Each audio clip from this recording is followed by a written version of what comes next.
babies. It's me, your favorite auntie, Marjon Carlos, and this is your favorite auntie show powered by Cash App. This is a new kind of advice show brought to you by someone you actually listens to. Step into my proverbial living room every week for on-the-pulse cultural commentary, hard-to-hear advice, and must-hear interviews with some of the biggest names in fashion, media, entertainment, and beyond. It's enlightening, fun, stylish, and a little messy, just like your favorite auntie. On today's episode, I'm joined by my guest, the James Beard Award-winning and Michelin star-winning chef, Charlie Mitchell of Saga, New York. Mitchell's name seemed to be on the tip of everyone's tongue last year. The 32-year-old chef had not only made history as the first Black chef in New York to ever win a Michelin star for his fine dining skills at Brooklyn Heights' local Clover Hill, but he had then gone on to win a James Beard Award Best Chef New York State. A wunderkid in the kitchen who was making history and breaking glass ceilings, I, like most of the city, was dying for a table. The wait lists were crazy, but luckily I got a taste recently, and Mitchell's food lives up to the hype and more. It's full of flavor and brings a needed energy into New York fine dining. We'll be talking with a Detroit native about how he's dominating the food world and leaving no crumbs in his young career. Mitchell also happens to be our first cishet male guest ever, and the only one this season. We aren't just for the girlies, y'all. But before we get into all that, I gotta pay a bill. Has anyone else noticed how competitive concert presale tickets are these days? Auntie can't be bothered to stay up all night and refresh my screen every 5 seconds, only to find out they already sold out. Instead, with my Cash App card, I get to enjoy perks like exclusive access to concert presales and special events, along with discounts at my favorite shops. So I'm not only saving on everyday spending, but I'm always on the list to see my faves perform. Now, that kind of access is worth getting competitive over. That's money, that's Cash App. Download Cash App from the App Store or Google Play Store today. Charlie Mitchell, the Michelin-starred and James Beard Award-winning executive chef, leads Saga, a 2-star Michelin restaurant in New York City. At just 32 years old, Mitchell has earned remarkable accolades, including his recent win as Best Chef in New York City at the 2024 James Beard Awards. This marks his second year as a nominee and makes him the only chef in New York City to secure a victory at this year's awards. Before joining Saga, Mitchell helmed Clover Hill, where he made history by earning the restaurant a Michelin star and becoming the first Black chef in New York City to achieve this honor. In 2022, he also received the Michelin Guide New York Young Chef Award, further establishing himself as a trailblazer. A Detroit native, Mitchell is redefining fine dining by creating an atmosphere inspired by New York City's rich artistic culture. His experience at renowned establishments like 11 Madison Park and Bethany has shaped his deep understanding of luxury dining. As he continues to ascend in the culinary world, Mitchell remains dedicated to fostering mentorship and promoting diversity within the hospitality industry. Hi, how are you? I'm well. How are you? I'm good. Thank you for doing the show. Yeah, absolutely. Thanks for having me. It's very exciting because you're our first cishet straight male guest. Like, it's quite an honor. I'm honored. I am. You should be. And you're also a world-renowned chef, which we've never had on the show. So Also honored. This is all new for us. But I'm really glad that we got a chance to do this. We met like in October at Palm Heights. I got to eat some of your amazing food. That was brilliant in the test kitchen. Thank you. And then we realized we had a lot of people in common, and then I got to go eat at Saga recently, which was so decadent and lovely. And I really appreciate you making that happen, because that was an outer body experience. Yeah, I'm glad you enjoyed it. No, it was I mean, there's a lot of things to take in when you go to Saga. I mean, you're on the 62nd floor? 63rd floor of this beautiful high-rise in New York City. There's $1 million views. There's a lot to take in. There's beautiful architecture. And then what I observed before I, took a taste of the amazing food was the music. Mm-hmm. Okay. So I kind of want to start there, because I was like, oh, he's creating vibes. Yeah. You're gonna eat for 3 hours, you're gonna have a decadent meal, and you're gonna listen to Bobby Valentino. Yeah, if you catch the Bobby Valentino, yeah. No, I definitely caught it in Yeah. between like my multiple courses. Tell me about your connection to music and like and why creating vibes in a restaurant is really important to you. Yeah, well, I mean, I think it's like multiple things. I think like number one, I just love music. It was probably Yeah. like the first thing that, as a kid, I kind of like fell in love with or like obsessed over. And it was Okay. like a huge part of just like my upbringing, which I think is also just like a huge part of Black culture. Just Yeah. like at least like the way I grew up in Detroit, Yeah. like music was I mean, just hello, right. Motown, Hitsville, USA. You know what I'm saying? So music was like, it was always everything. It was always around. Like if food was around, then like music was usually around. Yeah. Right. So it's really important to me, especially like cooking at home. Like you always kind of be playing music, and you kind of vibing out, And then in the restaurant setting, it's like the same. So once I started cooking and becoming a chef and stuff, and once I was really like kind of like in charge, because like when you're a cooker, you can't determine if you're allowed to play music or not while you're cooking, right? So it kind of took into where it's like upper management, and for me, like music, it kind of controls your like your vibe, your mood, your emotions. You know what I mean? Like there's just so much going on in the kitchen. It's like it's always something going wrong in restaurants. It's kind of like complete chaos.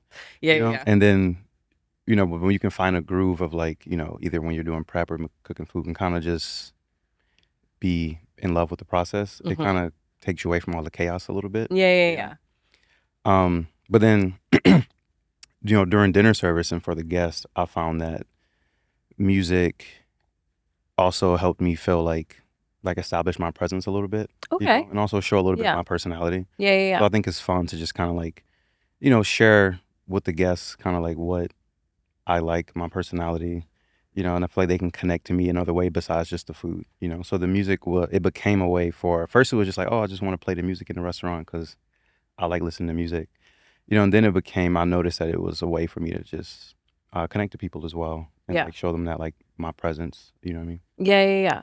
No, it's like a subtle way of like, threading yourself through the experience. And if you know, you know. Exactly. And it makes you smile while you're like about to eat this gorgeous, like multi-course meal. Yeah. And it did give me a real like, insight to your brain. I was like, okay, there's a lot of Drake. He might be a certified lover boy. Like it is a lot of there's a lot of Drake on there. You sent me the playlist. I was like, damn, there's like a what is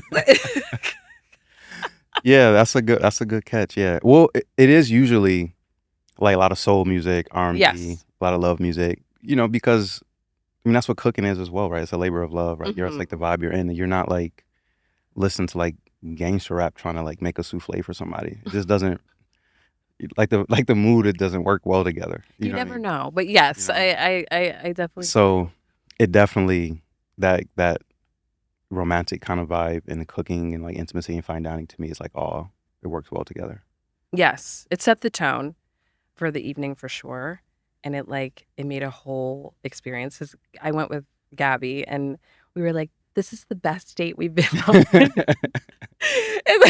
in years. Like we were definitely in it, and it because we were just in such a beautiful place, and then it was like this really, I don't know, this sonic experience, and then you have this taste experience. I think for me also, I felt like I could be myself at the restaurant, which I really, really appreciate. And I wanted to give you your flowers right now and tell you that, because I feel like in fine dining, I often go in and I feel like I have to edit myself. I have to be quiet. Right. I'm a Black woman. I have a loud voice.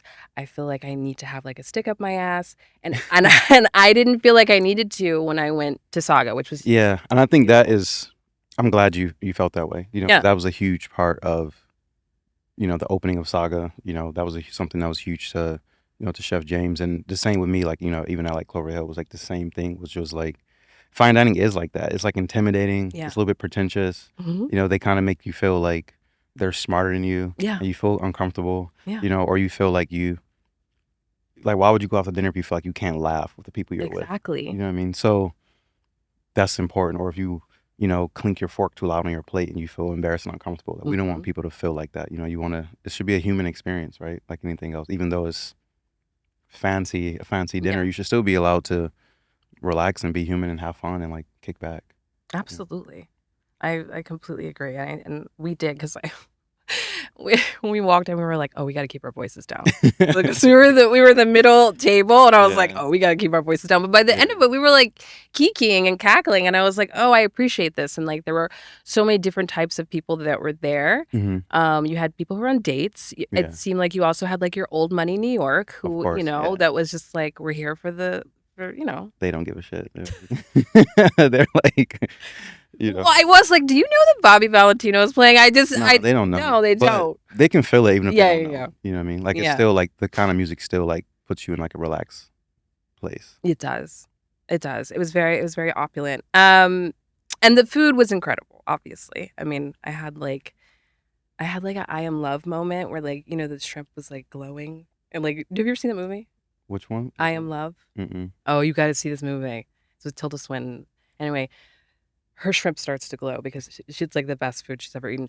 And I was like, okay, I'm having that experience right now. But I know that the menu isn't like your full signature menu. How are you thinking about reimagining Saga? Well, I mean, I think at least for me, like, it has to happen a little bit organically. You know what I mean? Like, I think it's very important that all these things fit each other in the restaurant, like the hospitality, the music, the service, the food, and everything has to go together. So for me, it's been more about, becoming more comfortable in the space in the restaurant and like really learning it a lot. Yeah. And then, with the food, it has to fit what I think the guest experience is a little bit. Okay. So, I mean, predominantly I cook with a lot of seafood, a lot of vegetables. We want to continue to be very seasonal and cook with ingredients from all over the world. You know what I mean? But, to me, we have to still like, it's going to take a little bit of like natural trial and error to kind of like figure out like the perfect evolution of the style of food that's been going on there for the last couple of years. Yeah. But the initial vision right now is just stay true to myself and what I believe in. I think it's very important that you are truly in love with what you're creating for people. Otherwise, when the critiquing comes, you'll like feel even worse about it. You know what I mean? So wait, say that again. Like if you're hesitant or if you're trying to create something that you think people will like, or someone's telling you what to do or something unnatural, like when people start to poke holes in it, it's gonna feel worse. Okay, I see what you're saying. Because it all comes to a restaurant like that. You're gonna have, food critics or these awards, these accolades. Like everyone is kind of, although it's meant to support the restaurant, sometimes if you're on the wrong side of it, it can feel, pretty it's pretty vulnerable to have people like kind of critiquing your ideas and creativity. So to me, I think it's very, very important that you like truly like just like believe in it and be like, this is what I think the best thing is. Yeah. And if they hate it, they hate it at that point. But I think I felt that before, like, when I was hesitant, I thought I was doing something to like just to fit inside the box, and then people wouldn't like it. It felt worse. So I don't want to do that again. I like that. I think that's really true. I think when you create anything, a brand or some type of creative project platform, like you have to really know what you want. You have to know your vision, and you have to stand behind it. Yeah. 10 toes down. You have to. Yeah. That's the hard part of being an adult. I'm just gonna be totally honest with that. Like, I mean, like just living with your decisions, but like knowing this is what it is. Yeah. Yeah. But I think, with food or with any sort of expression, I think people can feel that if it's authentic, and they can feel your confidence. So yes, I think that goes a long way too. Like, stand behind it. Even if a person is like, this is salty, if you feel like, well, it was intentionally strong because of this, because of that, at least you can like take the criticism with like, okay, cool, maybe I should maybe that's a bad idea. No, I feel you. I definitely feel you. A lot of people have a lot of comments about my podcast, and so I have to stay firm in like what it is, but I have to also receive too, like be open minded. I totally get that. I feel like you're also changing the look and the feel of it. We spoke a little bit about you wanting to like switch up the atmosphere of it. What's your vision there? Like, what do you envision the next iteration of Saga to look like? Well, I mean, that's a bigger task, you know what I mean? So it takes like a team of us, to like like I said, evolve the vision. You know what I mean? It was because it's a great restaurant and it has like this big platform. Yeah. And the idea is just more like, it's less about like changing it because like it didn't work or something, but just more about altering it to fit my personality or my identity or vision or story, you know. And for me, I'm usually like a pretty like calm, toned down kind of person. Okay. You know, and so it kind of has this almost like gaudiness to it in a Does way. it? I mean, in my In opinion. your opinion, okay, Like you're for me, super minimal. I mean, I don't know about super, but Okay.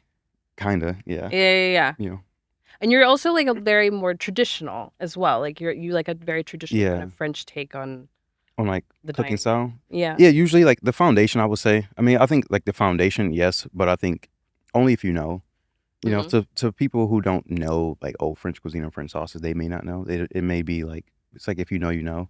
So I think the end result is usually pretty playful. Okay. I agree. And then like just like for me, like the restaurant is. I mean, I love a beautiful restaurant because if you know you should be beautiful and all that extra stuff, but sometimes I feel like it can be a little bit distracting from like the product.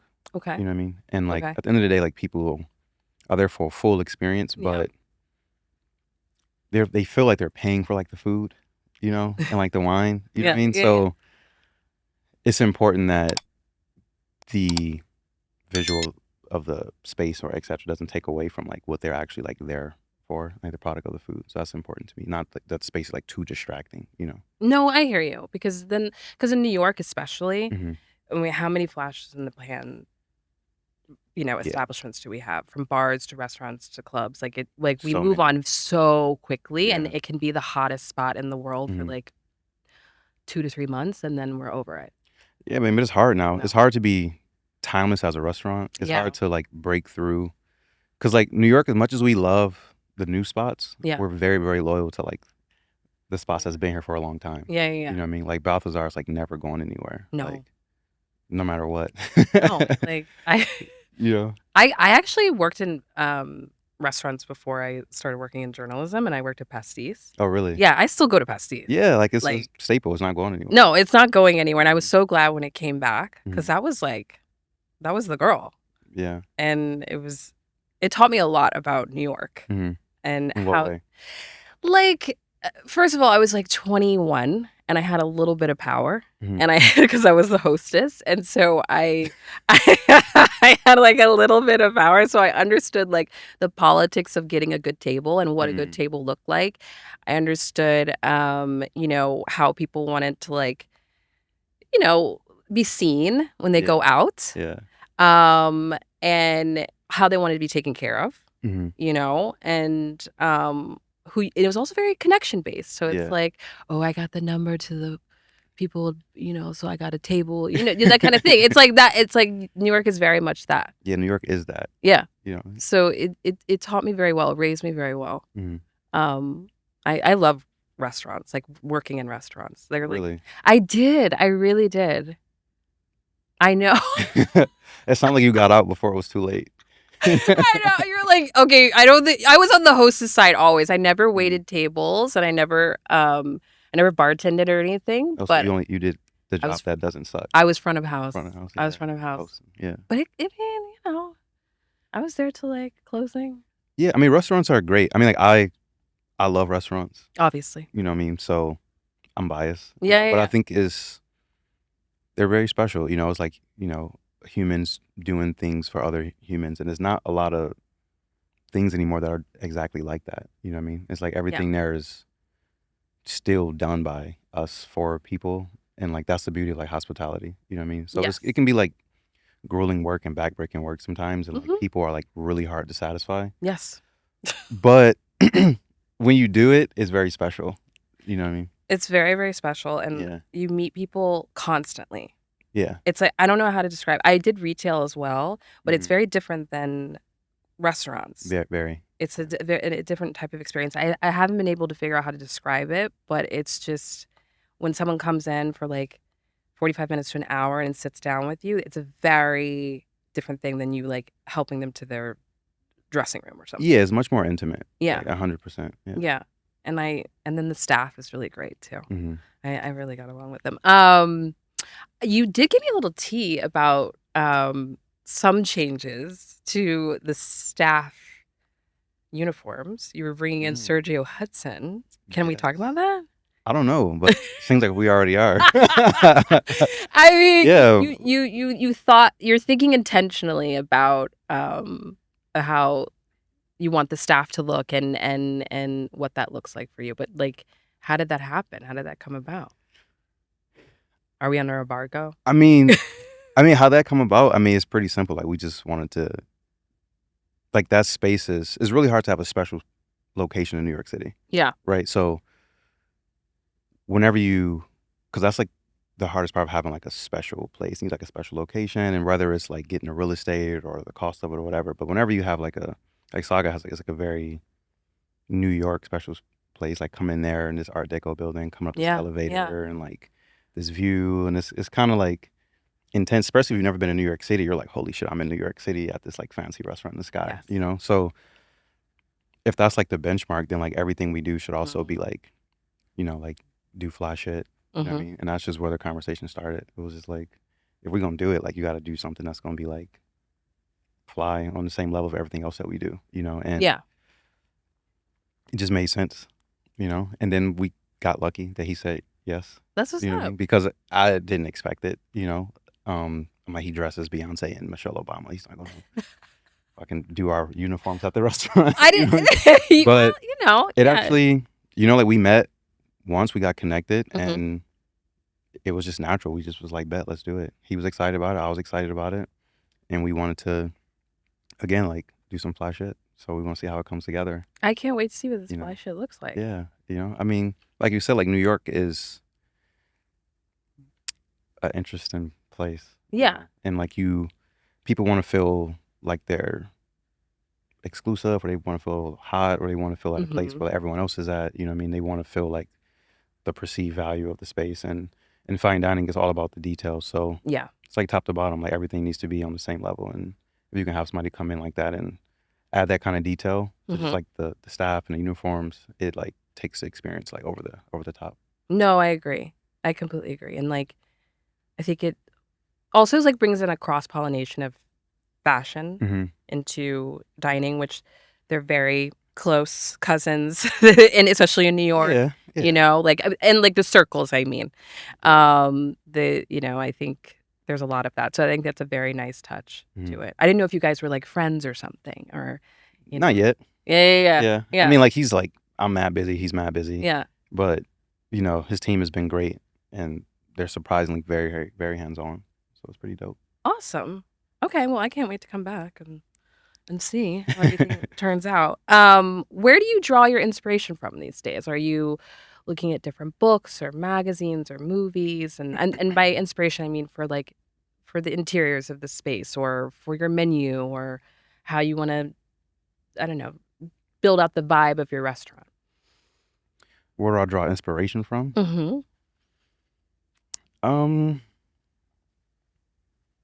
It's not really one place. Yeah. You know, like I think like, you know, part of it is like, you know, part of what we do is like, it's just like the job, right? Yeah. Part of it is like the job of like what you need to do to like run a restaurant or be a chef or to be seasonal, etc. You know, and then like the creative side, you know, I think is a part of like, it's like an ongoing journey. Yeah. You know, like before when I was younger, I was inspired by stuff in cookbooks or stuff I cooked before, or, you know, maybe something I saw on TV or a feeling I wanted to create. And I think, you know, now it depends on the menu, depends on the time of year. Yeah. You know, I think trying to be as authentic as possible and trying to really find my cooking style, I think is my inspiration right now. You know, just kind of keep trying new things to find out what really works, what you love, and just not being stuck in getting comfortable. Yes. You know, like I think like it's important for chefs to like change and restaurants to change and to offer new things to new guests all the time, because it's like, you know, we're open 7 days a week. You do 4 seasonal menus a year. They all need to be very different. So you got to be very open-minded to like always change, always challenging ourselves and challenging the team. So to me, the inspiration is mainly on just like being like on growing and being competitive and just trying to be better every day, you know, and every menu being better than the next one. Yeah. Whether it's you know, something for operational reasons or like trying to get closer and closer to creating like the, you know, the perfect meal for someone. Mm-hmm. Although that never really happens, so that's kind of like a bad place to create from as a chef. But I mean, Yeah, that's the yeah, journey. Like if you're yeah, running a place that's 2 Michelin stars, you're talking about being awarded yeah, 3 Michelin stars, right? You need to create a total package that is perceived to be yeah, perfect or flawless to some, yeah. right? And I think that is their inspiration, you know, because, you know, writing a tasting menu, it may be 6 courses or up to 15, 16 bites or courses. Mm-hmm. And figuring out how that whole thing ties together is like the hardest part, Yeah, you know? yeah. So the inspiration is in like the challenge right now. Do you just like have like a little notebook that you just like start writing down notes and stuff like that come to you about those bites and about like how to create the dots? Yeah. I mean, most of it I think about Yeah. constantly. Yeah. And then some are in a notebook, some are on a clipboard, some are on a spreadsheet. Yeah. They're kind of all over the place right Yeah. now. No, of course, of course, of course. You know what I mean? But I mainly do most of it. I'm like just kind of thinking about it a lot. And then like once it's getting very real and we're about to start like cooking and trying things out, we start putting it on paper, getting recipes, you know, trial and error, all that kind of stuff. Yeah. Do you write your own recipe? I heard that you kind of freestyle. Or did I hear that wrong? What do you mean? Do I write them? Do you? I don't know. Alexa said that you didn't write your own recipes, and I was like, Yeah. what does that mean? I don't know what that. As a foodie neophyte, explain. So It I to me used to be like very anti-recipe. okay, okay, Right? Like I used to okay. be like, oh, cooking is just all touch and feel, Mm, which is can be true, yeah. right? But when you get into a restaurant setting and you have to like, you know, build a team, Mm-hmm. and ultimately that team becomes the people who actually cook the food more than you do. You learn that. I learned that the hard way. You can't do everything yourself. Yeah. So, but now I've gotten better at actually writing recipes, getting them down to the percentage to the T, you know, Yeah. because it helps with us be very, very consistent. Yeah. But most of the menu writing, like the initial phase of it, yeah, I don't write it. I make it all up and I do it all in my head for the most part. That's amazing. And then once it's good, I'm like, oh shit, we need to make a recipe out of it. And then we You're like, oh, shit, okay, right. like, all right, let's try and do it again. So Yeah, I've gotten yeah, better at it yeah. now. So either now when I'm making something, I'll be writing, or I'll have like one of my sous chefs or something, kind of like writing stuff down while we're kind of cooking, because I think it's better it comes from there, and then you put numbers and weights and stuff to it after. The first part should be like very natural. Yeah. Yeah. No, that's real. I love that. You know, that's even how I write a little bit. Mm-hmm. I just have like notes, and then it becomes a more formal thing. You mentioned that you're very competitive, or like Yeah. you. I can sense that. Like I sense that from a few conversations we had. Mhm. Is that like just a lifelong thing, or when you got into dining, fine dining, you became ultra competitive, or? I don't know. I think it. I mean, it was always there, but I Mhm. think when I was younger, I didn't play. I mean, I played sports, but I didn't play sports and stuff like high school and up. Mhm. So I think cooking definitely ignited more of it. Okay. You know, because like cooking kind of became like my sport in a way. Yeah. You know what I mean? Yeah. So that definitely Mm. took it. It gave me a reason to be extra competitive. You know. Are you competitive with yourself, or with others, or a little bit of both? A little bit of both. Yeah. You know, I think like it's mainly with myself, like trying to like keep growing and challenging myself Yeah. to keep doing better. Yeah. You know, and I think like, you know, chefs and restaurants, I'm always like, we're not really competing with each other. Like there's enough Right. 1%ers to go around, right? Like we can all, There's enough. you know, like we can all make money. Every restaurant can be busy. 1% to go around. Oh, yeah. I mean, it is like, Yeah. like we don't have to really compete with guests like that. It's not so Mhm. literal, but Mhm. I'm someone who I think it's healthy to be competitive, Yeah, I do or too. for someone to Yeah. inspire you. Yeah. You know, so you can try to follow their footsteps and kind of reach a level of like greatness or whatever you're trying to do. So for me, being competitive is like, it's healthy. It Yeah. gets me out of bed. Yeah. For some people, they feel differently, and like that's okay too. Right. You know? Yeah. No, I feel you. I feel the same way. We'll come back to that in a little bit. I want to go back a little bit and talk about your roots in Detroit. Mm, You're Michigander. yeah. When you were growing up, what were kind of your first like food memories, and why, like, were you always drawn to food when you were growing up? No, I would say, I mean, food memories for me, like I always say, it started with like the family. You know, like having a fairly big family, and like both my grandmothers cooked a lot because they were like the grandmothers of the family, like the matriarch of the family. And like I think the experience for me that initially I thought was special was just seeing how, you know, we had food around for every occasion, you know, good, bad, ugly. And then not only that, but like both their grandmother's house, you could show up any point, any time, and kind of have a meal. Yeah. You know? So I thought that was cool. And like people, even people from the neighborhood, family, friends, etc. So I thought it was really special to be able to like provide food for people whenever they were hungry or needed something. It was like very nourishing. You know what I mean? Yeah. So I saw like the power of that and how safe it made people feel in the community. And I think that is what initially sparked the feeling about wanting to cook for people. I love that. Yeah. Do you live really close to your family? Like in the same neighborhood? Your grandmother's, I mean. Oh, I pretty much almost lived with them a lot growing up. Right. But yeah, we were always fairly close. We Yeah, always yeah. lived close together. You know, That's nice. Yeah. That's super nice. I didn't have that. So it's like a lovely sentiment to envision. Yeah. That's very nice. So did they ever teach you how to like cook something? Were they like, Charlie, get in here. I want to teach you how to make some Nah, whatever. not No? really. Which is, you know, now you mentioned that's probably why how I learned Watching? how to learn is through watching, because that's what they made me do. She would never teach me nothing. She would just let me watch. Okay. Or then she would be like, if you ask for a recipe, she'd be like, no, because then you won't need me to make it or something like that. So, you know, I would say once since I've started cooking professionally, like if I call my grandmother and ask for something, like now she'll tell me more information.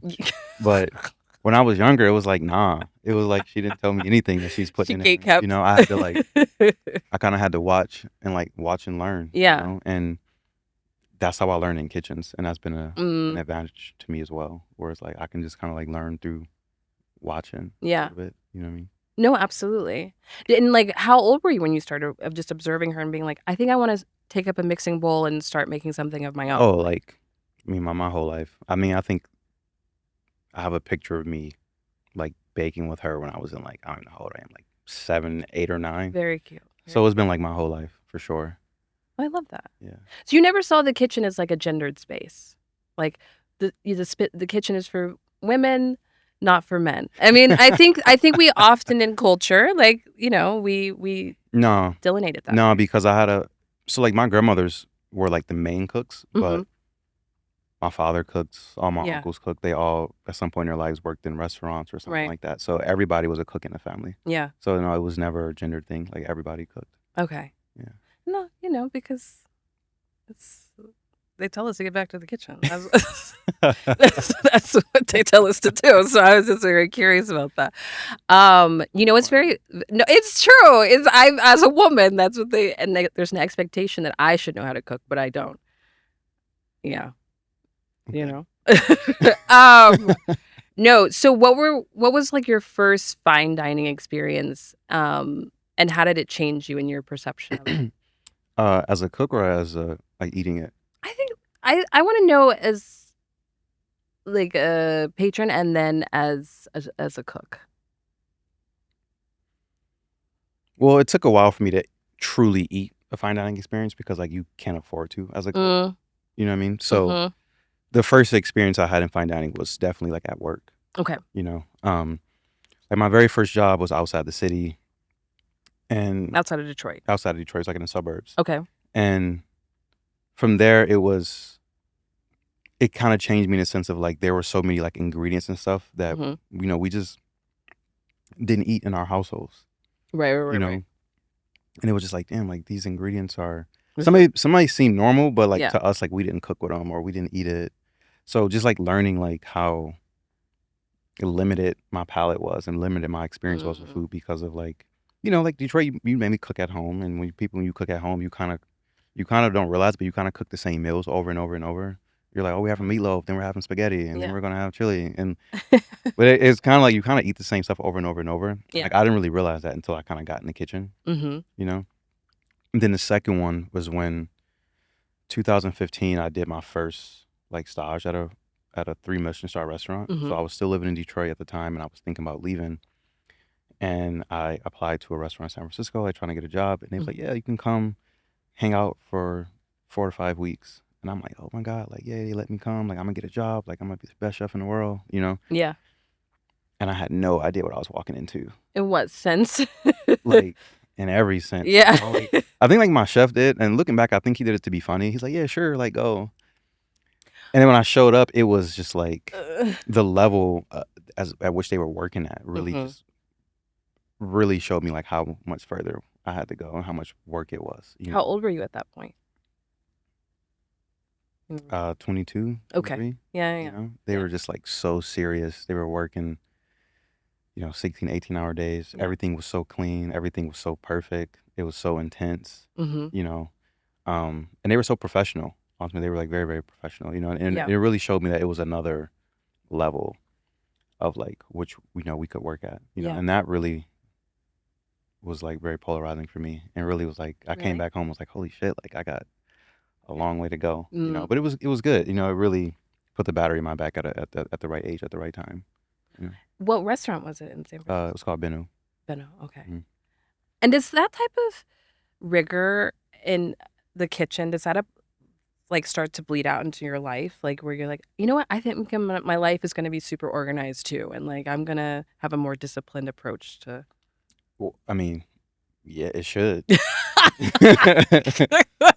mean, I can't speak for everybody, but it should. And that was one of the things that I gravitated towards about the fine dining environment. It wasn't the food for me at first, although most people think that it's the food, but really it was the environment and how professional it was and how they carried themselves. It showed me that like, oh, this can be a serious career, like this is very professional, and that's what I gravitated to first, like the discipline, the professionalism, and like then I kind of like fell in love with like the food and the process of it, because I felt those things gave you tools to be like a successful chef, opposed to at that time the other side of the things were like like the bad boy chef was still cool, like the chef with all the tattoos and drinking all night and doing all that crazy stuff was also still cool. So you're kind of like, all right, who do I want to be like? Do I want to be like one of these, or do I want to be like one of these? And for me, that felt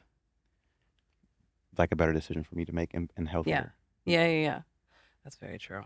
We do have that. There is that personification, for sure.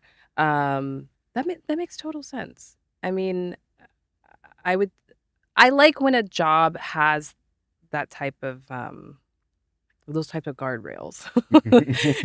I appreciate when a job has those type of guardrails, and we're like, Marjon, you should probably come over here, and this will be better for your success.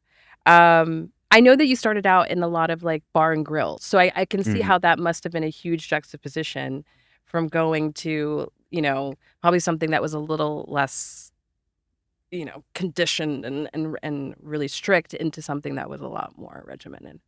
Yeah, I mean, I didn't know any better. Also, right? You know what I mean? Like, I had no idea what fine dining was at 19 in Detroit. I had no idea what culinary school was really. You didn't go to culinary school. No, I didn't finish. I attempted it for like one semester back in Detroit, but I didn't know. So my first couple jobs were bar and grills, but I thought it was fancy at the time. They were doing like swooshes on the plate and little microgreens. I'm like, oh, this is fine dining. Yeah. And then you get in these kitchens, and it was just like, I was like, nah, this can't be it. Right. It was just too for me. It was too much. For some people it was fun, but for me it was just chaos and beer and a low boy and people doing like drinking beer on the job. Crazy stuff, Yeah. So for me, I was like, nah, I don't need this. Like, this is not gonna be good for me. But I just didn't know any better. So when I had those first experiences with bar and grills, and then I actually got fired from one of those jobs. Yeah. For what? And then why did I get fired? Yeah. You want to say? I don't mind. Okay. I don't care. Well, I got fired because it was my first job, and the sous chef I was young and like, like gung ho and happy to be here. So he was like, oh, I got this young kid who's super happy. So I got pretty tight with the sous chef. He was like teaching me a lot. And then the head chef, I got replaced. And then he just felt that, we were too young, or I was like undermining his authority or something like that. He told me I wasn't ready for it. He was like, you're not ready for this. Mm. And I was like, all right. Where I is like he walked. now? I don't know what that it was pretty brutal, like low key. Like I walked in, I'll never forget this. I walked in to work and it was like another person setting up my station. And I was like, that's interesting. Right. I was like, I wonder what I'm doing tonight. And he panned my ass They're right like, there. there's nothing. Like nothing. You done did a damn thing. You know, absolutely nothing. I was like, all right. Is that the light, like the impetus that made you go, okay, I'm gonna go and try to work at a fine dining restaurant, like going from bar and grill to fine dining? Or there was a lot of stuff in between? No, I actually just didn't know what to do. I was like, what do you do now? Like got Mm, fired. And then I ended up getting a quick job at so that did start the search for a different kind of restaurant, but I had yeah. a little small job in between because I just need to like kind of just needs to work. Yeah. And then once I got hired at the other job, I was like, I need to find a nice restaurant. So I just like Googled like best restaurant in Detroit. Okay. And first place popped up. I called, went in, and it just so happened to work out. And you started off just like at the bottom, I'm assuming? Not you know. Yeah. Oh yeah. Because it was a different structure in this case. It was like more fine dining. So I was the lunch cook. Okay. So that was like, the bottom at the time. 'Cause it was a small kitchen team. So I was the lunch cook and I just like did everything they didn't want to do. Yeah. And I didn't know anything. So they had to teach me like everything. Like I didn't even know how to make like chicken stock or anything. Like I remember my chef was like, "Oh, can you make the family meal today?" And I was like, "Sure." He was like, "Make soup." I was like, "I don't know how to make soup." Like I don't know how you make a soup from scratch. These are very patient people, so they really like sat with you and taught you how to like. I just make them sound more patient than they really. I know. I'm like they're probably cursing you the fuck out. Yeah. I just make them sound patient. It's good. I love it. So you really like you for trying to figure out how to make soup, and then I really want to know like from that point of learning how to make soup to now being a Michelin star chef, like what's that gap like? And how do you fill it? Like, is it just hours of you in the kitchen? Is it just a complete, inundation of cooking and you're just enmeshed in the kitchen? Is that what it takes? Or how do Yeah. you, yeah. I mean, I think everyone's journey is different, Right. and even for me, it's hard to explain, Okay. because I'm not sure what clicks for Mm. every chef, right? I think every chef probably have a different moment or something clicks differently. They find their inspiration different, their brain works different, they learn different. So I can't really say for everybody, you know what I mean? I Yeah. think for me, and what I preach to my cooks is that it's like repetition, Right. It's like at the end of the day, like, you have the debate like is food art or craft.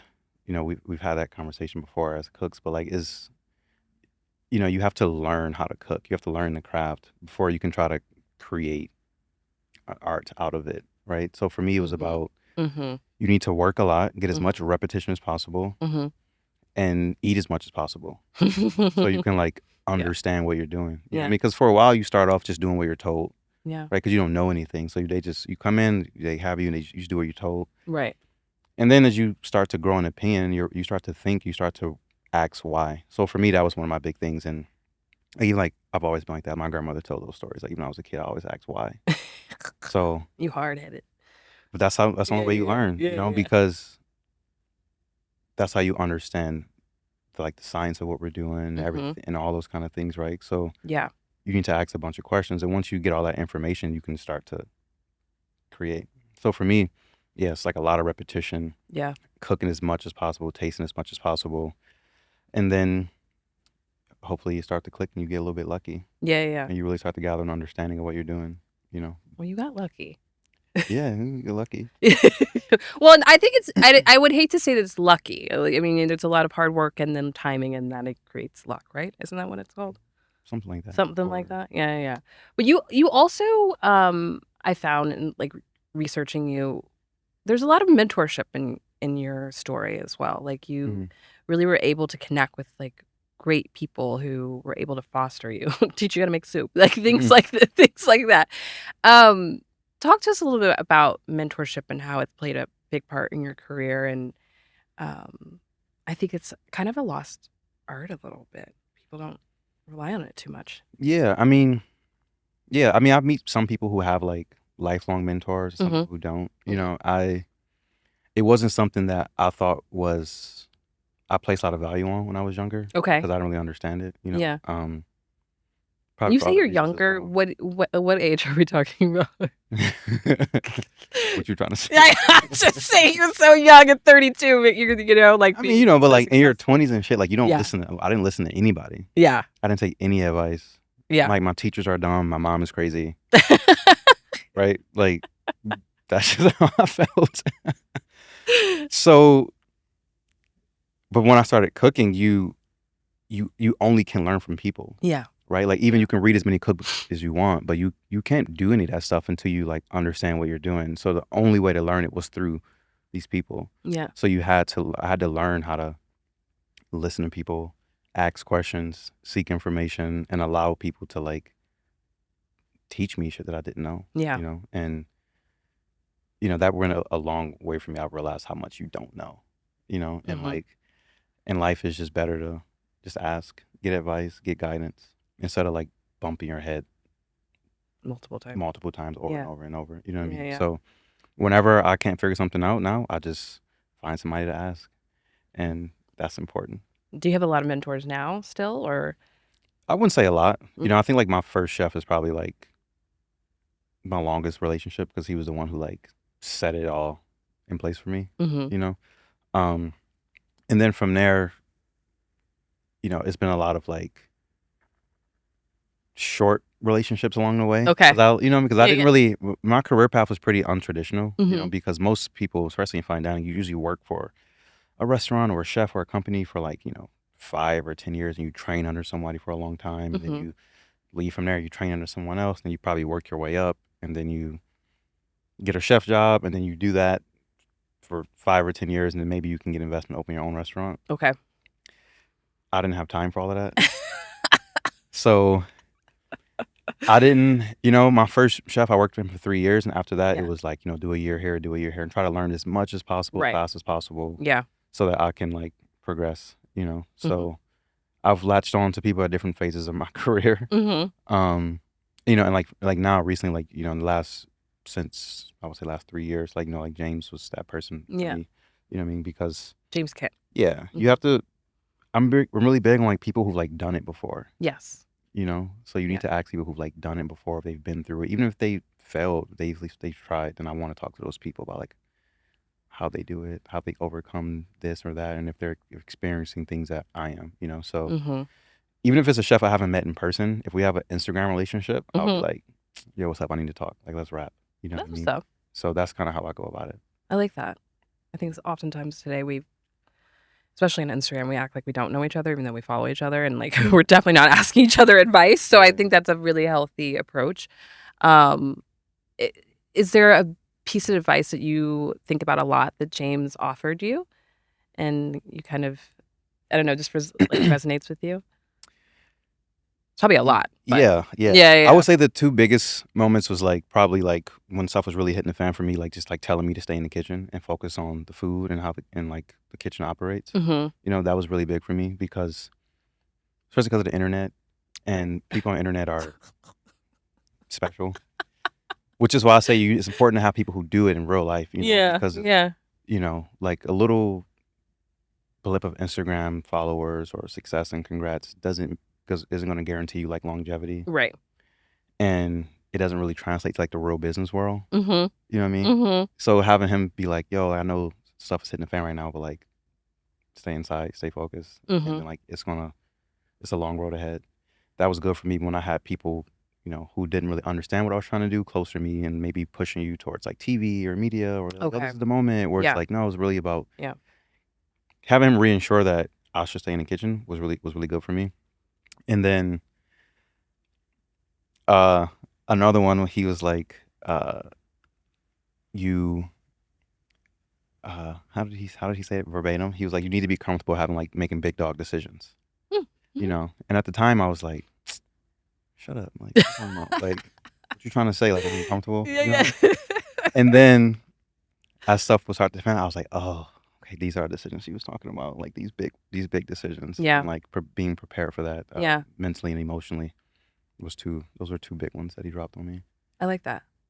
Yeah. It kind of reminds me of this one that my friend told me, and I think about it all the time. She says, if you want to do big things, you got to do big things. Yeah.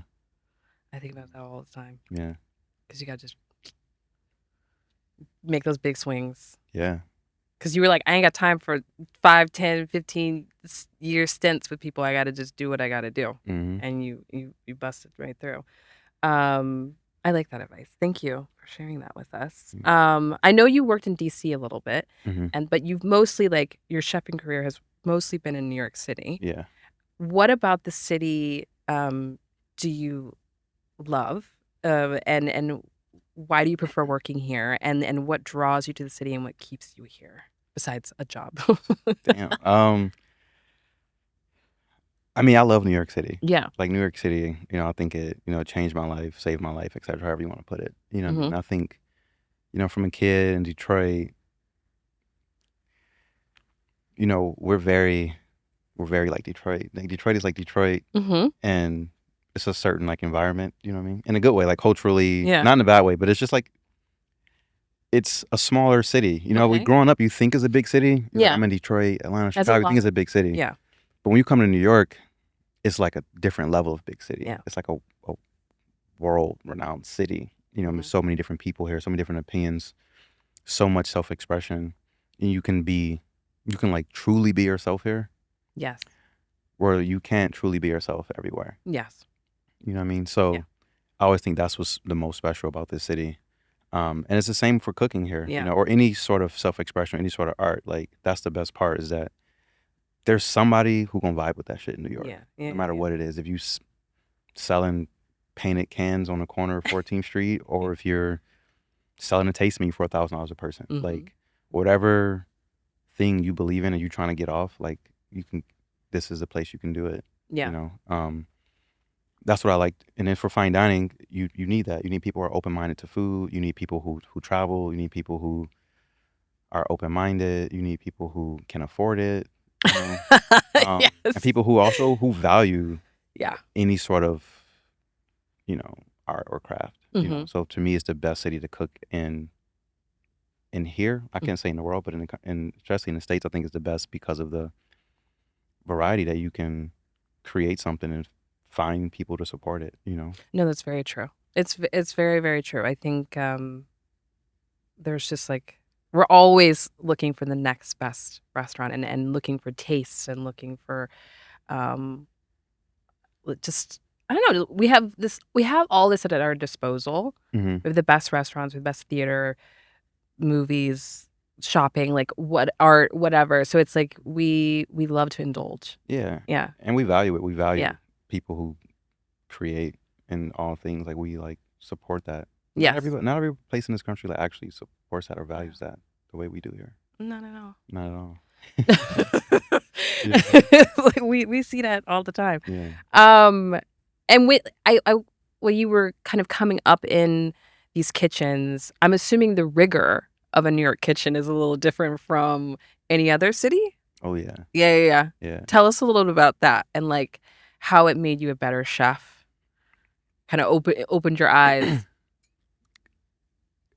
It was serious. You know what I mean? Like my first job when I came here, I wanted to work in like the hardest kitchens. Okay. Because I wanted to see if I could cut it. Yeah. And then I got what I asked for. And for me, like I said, it was what I needed. Because it kept me in line, it kept me in check, and it was really the kitchen culture here in fine dining was really like, yo, you can get fired any day. Okay. For anything, any day, any mistake, and like there's a line of cooks who want your job. So job security was through like performance, and for some that was toxic, but for me it helped me tighten up, it helped me be straight. Yeah. And I embraced that, but that was the biggest difference. Like it was very intense here in New York City kitchens. It's not like you could just hang out because you were here. It was like you show up, you got to work, and like it's a performance-based job, and it's like the real, like it's for the strong cooks, You know, Yeah. at least back then. Now it's a little bit. Do you think so? I mean, know you so. obviously, you know so. I know so. Right? Yeah, I'm like, really? Yeah, I mean, it's very different. You know, I Yeah, mean, yeah. don't get me wrong. Like, there are certain kitchens that are like, there's still jobs that are hard to get, especially like, you know, places like us, 2 Michelin stars. There's still jobs that are hard to get, Mm-hmm. but it's not as cutthroat as it was Mm-hmm. back then.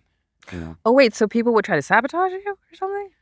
No, No. never. Okay, No, I I was never. like- No, I I was never like- was in those kind of kids. Well, I've experienced that stuff, Okay, but like okay. not in like New York. Okay. Not that. It was just that it was just serious. It was just Yeah. like your job wasn't promised. It was like you are lucky to work here, and you need to bust your ass and prove that you value this job. And like, Yeah. I embrace it. You know, I used to wake up at 5 a.m. and like shave in the dark so I could be on time for work and be crisp. Yeah. And that translated to learn how to be an adult and take care of myself in the city all by myself. You know, like the kitchen taught me how to do that. Yeah. But there were days where I was like, holy shit, I'm gonna lose my job. I cannot get fired today. Like I gotta like you know what I mean? And like, were they actually gonna fire you? I don't know. I never tried to find out. Right. You know what I mean? We'll never know. You will never know. That's what I imagine restaurants to be. Like they're just like this high intensity pressure cooker of an environment. Yeah. You know? And you either make it or you leave with PTSD. Yeah, well, my kitchens aren't pressure cookers, you know, because I don't think so. I think if you hire the right people, it doesn't have to be that way. Like if we all enjoy the details and we all enjoy this style of cooking, it doesn't need a pressure cooker because we love what we do and we're having fun doing it. You know, I think it's really only a pressure cooker when you're trying to lead a team of people who don't really understand what they're doing. So you have to create this intensity so that they just like shut up and do what you say. Yeah. But if they actually are having fun, if they love what they're doing, if they understand what they're doing, it's not pressure. It's like, you know, it's intense, but it's not like pressure. It's like, just like focused. Right. Like you want to do this. You want to do well. Yeah. I think there's a difference between wanting to do well and feeling like I got like Exactly. a pressure to do well. Yeah, it's different. Yeah. It's kind of like fashion. I'm not gonna lie, but I want to talk about how all of that collated into this big moment where you became the first Black chef in New York City to win a Michelin star. That's incredible. What do you take me through this idea of like the first? And like, do you have opinions about being the first? And like, were you kind of shocked that you were the first? And speaking of pressure, I'm assuming there are a little bit, but what that looks like. I was extremely shocked. I actually had no idea. Right. You know, now I did set out to become the first Black chef to get 3 Michelin stars. That was like the driving force of my career before I left Detroit, because I knew there was never one with 3. Okay. But I didn't know that there was never one who got 1, especially in New York City. Right. So when it happened, I genuinely had no idea. And I remember like leaving the ceremony and we were going to have like our little company party or whatever. Yeah. And I opened my phone and somebody was like, my boy had texted me and I was like, that can't be true. And then someone else had posted on Instagram, like, first Black chef with a Michelin star. And I was like, is this real? Like, did this really just happen? And then I was like, holy. So when everyone else realized it, that was my first time realizing it. It wasn't something that we like put on the board for a goal of the restaurant. Right. I had no idea. Yeah. Is it pressure? No, absolutely not. It's no pressure in it. I just like being the first. Yeah. I don't think there's any pressure in being the first Black chef. You know, I mean, I embrace it. I think any chance you can be, you know, representative, I think you should embrace it. I think it's cool. You know, I felt like it was cool, not like it was like added pressure. Like, okay. You know, I don't think it's like, oh, people are like, let's see what he do now, let's see what he do next. Like, even if it is like that, it could be worse. People cannot care. True. You know? That's very true. How I feel about the idea of being the first, I'm not really sure. You know, I'm kind of ready for somebody else to do it. So we can like Period. I mean, I am like, I'm ready. That's what it's all about. Yeah, because I'm like, that's the point, right? If you kind of like break down a barrier, you open some sort of door, you're like, all right, cool. Like, who's about to walk through this door next? So I find myself anticipating like who's gonna be the next one, especially in the city. Like, I'm always kind of looking at the restaurants and the chefs to kind of figure out who's gonna be next. You know? So I think it's cool. That's what's up. Yeah. Okay, I love that too. I like that approach as well. I think I think sometimes people can feel like they might be put in a box. Mhm. I don't know if you ever feel that way. I have friends who are incredible, like designers, artists, and sometimes they don't like to be called a Black designer or a Oh, Black yeah. artist or and I guess in this instance, I'm like, do you find that being a Black chef is you being put in a box, or do you find there's like a bit more nuance to it? I would say I'm not 100% sure yet. Okay. I think I'm still figuring it out, Okay. I don't think it put me in a box Mhm. necessarily. I do think it comes with certain expectations, you know what I mean? Okay. Like, I think, like, you know, am I a Black chef cooking Black food? Mhm. That's debatable. You know Right, what I mean? right. That's been, like, a big topic since I've gotten a Michelin star where it's like, Okay. being the first Black chef to get a Michelin star, but, like, some what meets the eye may say, "Well, he doesn't cook Black food," so, like, Mhm. it's not like Black food got the Michelin star, so Yikes. however you wanna navigate the Yeah, yeah, conversation yeah. is whatever, Yeah, but, yeah. I don't mind it at all, really. Yeah. It doesn't really because it doesn't dictate how I move or how I cook or Right. how I lead, or it doesn't influence anything in the restaurant at like, not negatively at least, Right, right, right. right? Of So, course. I actually don't mind it at all, I Okay. don't think I think it sounds kinda ignorant to be like, I'm labeled a Black chef. It's just like I'm a chef that happens to be a Black man, Right, but right, right. I don't pay it too much attention, That's real. you That's know? totally real. I mean, I think, yeah, there are very essentialist notions of like what that would look like. And Yeah. I don't know if I think it is an objective thing. It's like it's up to someone to be like, this is what I want to, this is how I define it for myself. Yeah, I mean, there's probably been some times where some interviews I was probably like, "Don't say that, don't put it that way." But for the most part, I don't mind it, and I like letting people get excited about it too. So whenever there's like Black publications or Mhm. anything trying to like promote it, then I like it. And it Like why is, not? yeah. It's a Black chef making some food. Yeah, like Black. BET Yeah. posted it, Yeah. and I was like, "That's cool." Yeah. You know what I mean? It's like BET. No, of Like course. Of course. I've been I watching get BET it. my whole life. That's cool that they posted about me being a chef. So I'm like, yeah, that's dope. No, I totally get that. Yeah, It's like getting shout out in Essence or something for right, me. exactly. I'm like, "Oh my God." Like, It's thank you. cool. Yeah. No, it's actually such an honor. But I like that, and I think that for a lot of artists, Black artists, that's just like an ongoing conversation that they have with themselves over the hmm course of their career. Um, I am curious what changes when you become a Michelin star chef. It's yesterday's price, not today's price, like that. Oh, everything changes. Yeah, Everything changes. yeah. Yeah, everything changes. In what Um, sense? Or specifically? just like, it's like just as, we're in America, so like any sort of success, people treat you different, Mm, like immediately, you know. But the biggest benefit is, people take you serious, mm-hmm. right? So that's the Yeah, biggest yeah. change. Yeah, yeah. People are kind of like, I don't know if this person, like, are they for real? Are they not? Are they serious? And then like once you kind of get that, it's like, okay, people start to take, the restaurant serious, start to take myself serious. Yeah. And that was really all I needed, you know what I mean? Mm-hmm. And Mm, I think that's the biggest difference, even like it influences like what kind of staff you get, what kind of talent you get, if they want to work with you or work for you, like purveyors, like everybody treats you different if they feel because they want to be aligned with some sort of success or brand yeah. alignment, Yeah, right? So yeah. it just opens more doors like that because people respect you and take you serious. And I would say that's like the biggest benefit and change, Yeah. because for a while you're like knocking on doors that aren't getting answered, right? Like you said, Yeah. like New York City too, there can be very Honey, who's the who, rejection. all Yeah, that kind of yeah. stuff. Yeah, yeah, So you yeah. gotta get Yeah. it, build your reputation, and people start to answer their phones and those emails a lot quicker. And I think that still remains to be like the biggest difference. No, I hear you. Yeah.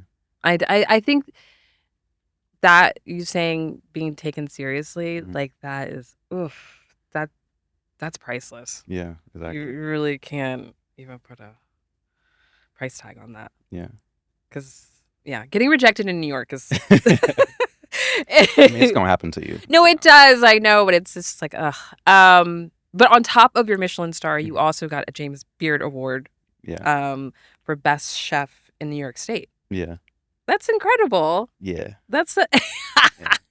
You're like, yeah, yeah, yeah, Yeah. yeah. That was probably yeah. It's What? cool. That was probably like even more. Oh, well, I wouldn't say more because I Mhm. think Michelin is dope because it's a world renowned Mm-hmm. guide.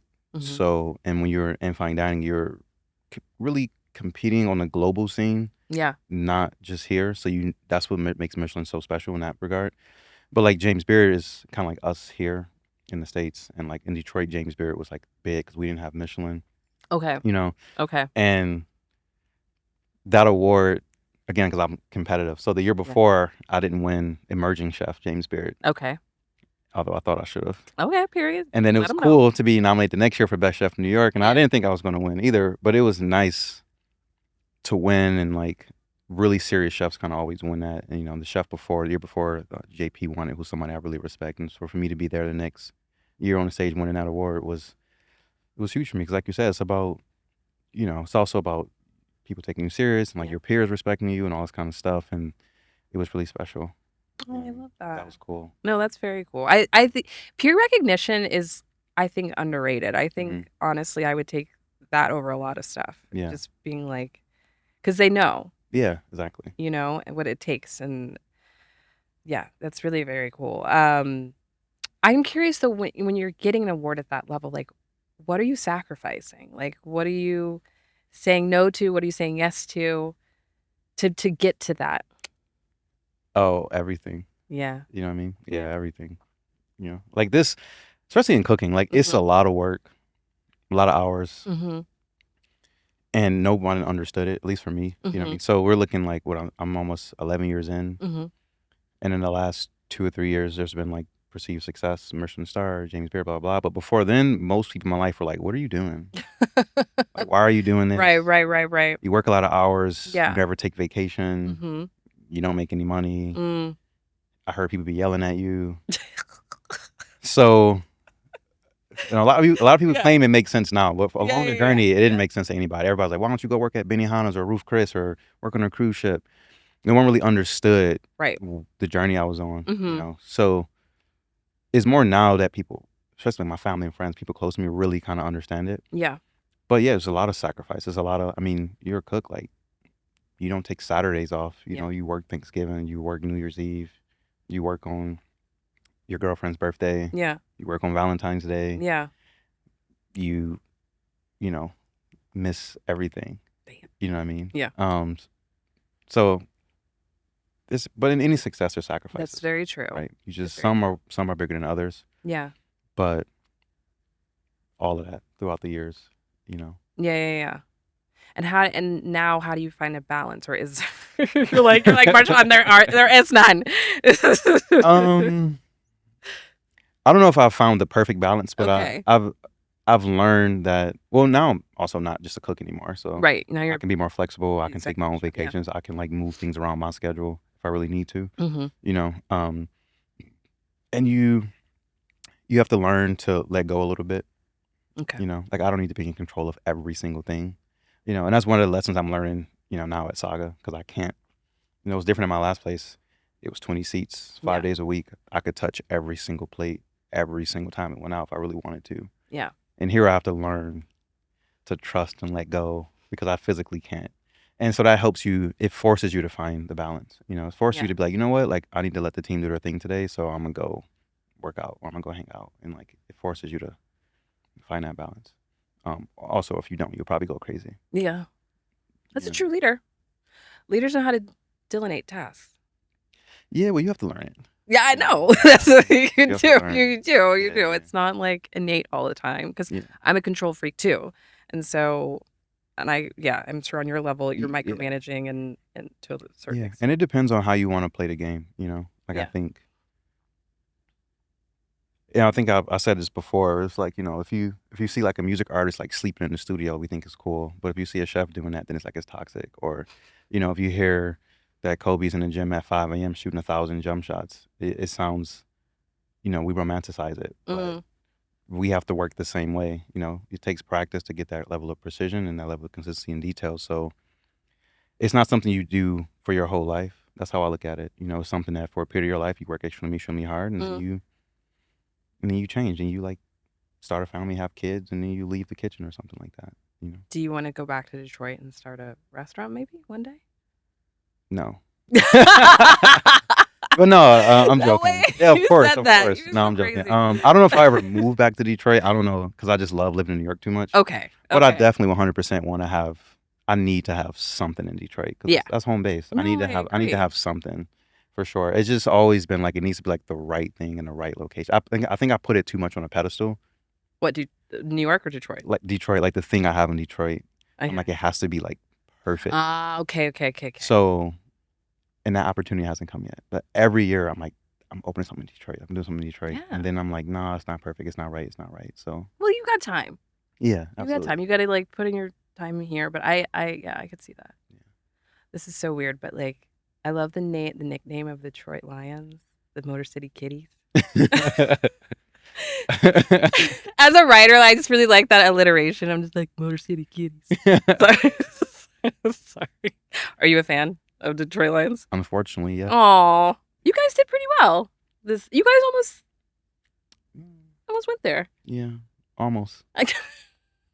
Almost. No, yeah. I mean, I listen. Like the last couple years, people are like acting crazy. I'm like, dude, I watched them go 0-16. This is better. Calm down. No, I hear you. It's nice to just be relevant. I'm from Dallas. I hear you. Ugh, are you a Cowboys fan? I mean, by nature, yes. Yeah. That's unfortunate too. Listen, we go fight after. Okay. Let's talk just a little bit more about, outside of the kitchen. You're doing a few other activities now. You've done some partnerships with Louis Vuitton. Mm-hmm. You were the face of Noah. Mm. Are we going to be tiptoeing into like the fashion? Oh, you did the collaboration with Sergio Hudson. Are we tiptoeing into fashion, or what are your thoughts there? Well, I mean, I think is one just like, just for a long time, and when you start out being a chef, like it just consumes your entire identity. Yeah. For a long time, and then once you get to being the chef, people are like, "We want to know who you are now," and I'm like, "Well, so you have to find ways to show your personality and stuff like that." So I think that's important, and also cool. People want to know who's cooking for them. Yeah. And I also think it's important for them to know. You know what I mean? Because that's the coolest part to me. Is like feeling like you've cooked for, feeling like you know the person that is cooking for you. Mm-hmm. And then from there, I mean, I think we all merge our worlds a little bit in New York, right? Like fashion and food and art and music. Like we all kind of like draw inspiration from each other, or admire each other, or just like respect each other if you know nothing about it. Like music was one of my first loves. Fashion, I thought I wanted to do it when I was around like 18, 19. Like me. Oh, like design? I mean, I like living in New York. I'm not going to sit here and say I thought I was going to be a designer.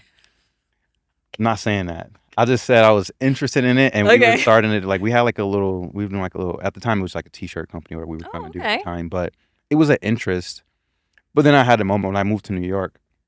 I thought I was like, oh, I'm gonna dive into cooking, but like working in retail might be cool, no, right? But I quickly was like, nah, like I don't want to learn how to sew or how to stitch or how to design. So for me, like screen printing T-shirts wasn't designing. That wasn't like a craft. It was like an easy thing you could do. Yeah. So to me, it was like if I want to do fashion, I would have to like learn how to be a designer and how to stitch and shit. And I'm like, I wasn't passionate about that. So I quickly realized like, no, cooking is my true passion, and I'm also good at it. So it was an easy thing to be like, no, y'all do that. I respect that. So when I meet designers, I'm like, I really respect what you do, and I love what you do, because I know that shit's not for me, and I don't know how you do it, and I respect it. So no, I hear that. Yeah, so fashion is also, it's like fly. It's dope. Yeah. It's fun to be around. I feel like you'll be cooking some Fashion Week dinners soon, or more. We'll see. We'll see. You're not gonna give me too much tea. Yeah. But you said in a former interview that you had a whole left to cook. What does that look like for you? Oh, you have a whole lot to cook left up, Mhm. in you, and you kind of emphasized that earlier in the conversation too, of like getting back in the kitchen, staying in the kitchen. What does that look like for you? Is it like a particular dish that you want to master? Is there a person you want to cook for? What? No, I just love cooking. Yeah. You know what I mean? Like I think I just love cooking for people, and I think like, the restaurant part of it is like a consequence of like loving to cook for people. So I always say I have a lot of, and like I just want to complete the journey, of like feeling like I've become like the chef I set out to be. Yeah. You know, I don't feel like I'm there yet. You know, I said Yeah. I always say it takes 20 years to be a great chef, Oh, okay. right? Yeah. I'm at 11, Okay. right? Because you need enough life experiences to be like a great chef. You can be great at one thing Mm-hmm. and good at one thing, Mm-hmm.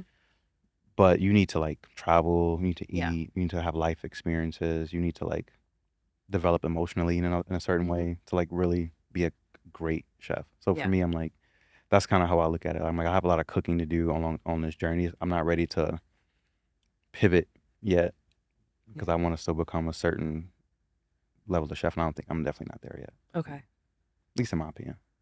I mean, you're damn good. Well, I mean, like, I'm not saying it's not good No, it was now, amazing. It was but I think amazing. I think that's what's No, great about it though. Like, I do think I'm a really good chef, and I yeah. think like Saga's a great restaurant. But I think that's the beauty of it is like to have somebody good still pushing to be great, and like as you, that's what creates great products and great music and great everything. Like, because you Absolutely. need talent to be challenging themselves. No, I'm right there with you. I have Yeah. enormous ambitions as well, and I appreciate anyone who's outwardly ambitious Yeah. as well. Are they healthy ambitions or? I think they're healthy ambitions. I don't know what's not a healthy ambition, but I think yeah, I compete with myself Mm-hmm. and I want to be better, and I'm very focused when I'm into something, and I'm okay with saying I want to be really good at something. Yeah, absolutely. You know, Yeah. I don't think that that's like tacky or something. It's not, but it makes some people uncomfortable. Yeah. I think it's cool to care Yeah, me about, too. Yeah. I think it I really talked is. to my little brother about that. He's Oh. like, he doesn't think it's cool to carry it, and I'm like, it's okay. It's like 20. You think Oh. it's cool? It's still cool not to care when you're like a young boy. You're like, Yeah. I don't care about nothing.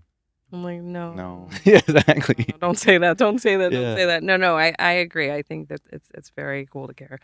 Yeah. Okay, this is a selfish question.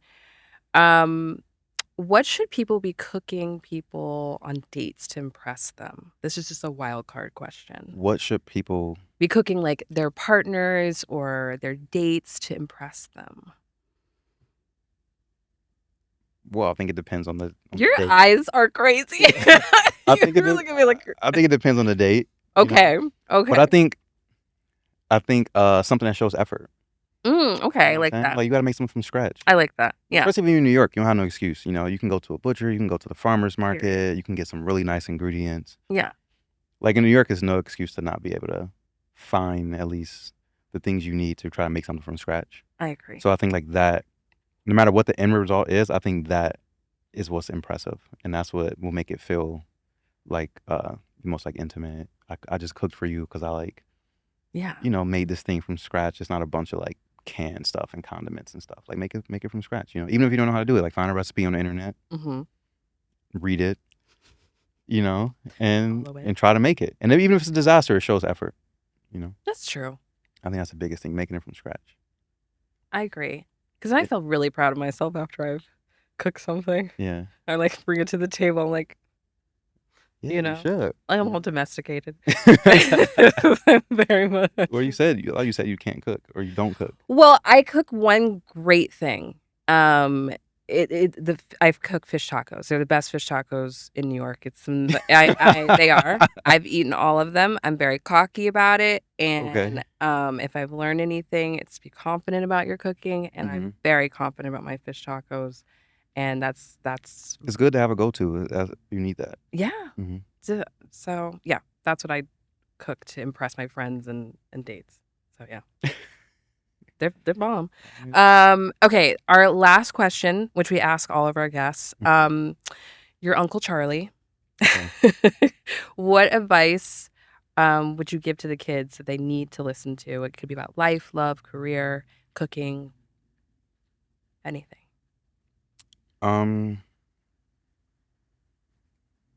My biggest advice has always been like learn how to take advice. Okay. Whatever you're doing, like Period. focus on the craft.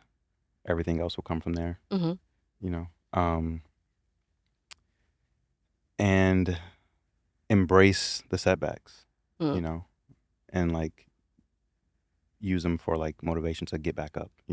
Getting through life, like you need to be extremely resilient from start to finish, you know, and like you like embrace those moments. No, it's so true. Yeah. I like that. Sometimes we're like, I'm throwing in the towel. Yeah, and I mean, you're gonna want to. I have that moment probably every year. You know what I mean? But you gotta embrace it and get back up and like Yeah, think through and like do whatever work you need to do to like understand why that setback happened and like identify it and then like do the work to not let it happen again. I love it. Thank you so much. Yeah, thank you. This is so much fun. Yeah, it was. Thank you, Charlie Mitchell.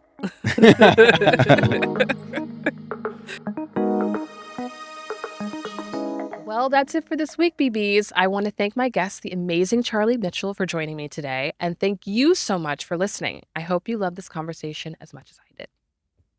If you want to show your auntie some love, be sure to subscribe, share this episode with your community, and leave us a review in the App Store. It makes the world of difference. Until next time, Auntie sends her love.